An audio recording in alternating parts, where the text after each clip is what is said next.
पाऊस आला तरी आमची शाळा चुकली नाही. आज शाळेचा 3रा दिवस आणि किती हा पाऊस. आणि बघितलं का, सगळा वर्ग रिकामा आणि इतक्या मोठ्या वर्गात आपण 6च जण आलो.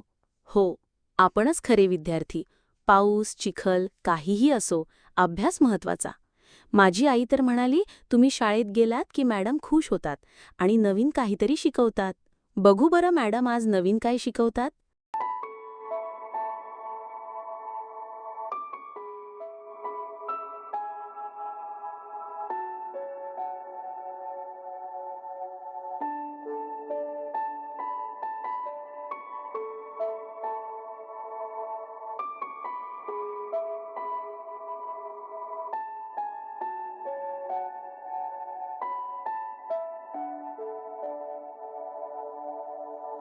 अय्या, किती मजा ना.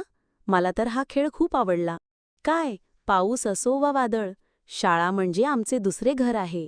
पावसामुळे विद्यार्थी कितीही कमी असो, शिकण्याची इच्छा मोठी असली की नवीन ज्ञान मिळतं. आज आमच्या मॅडमने आम्हाला जादुई पिटारामधील नवीन खेळ शिकवला. खूप मज्जा आली.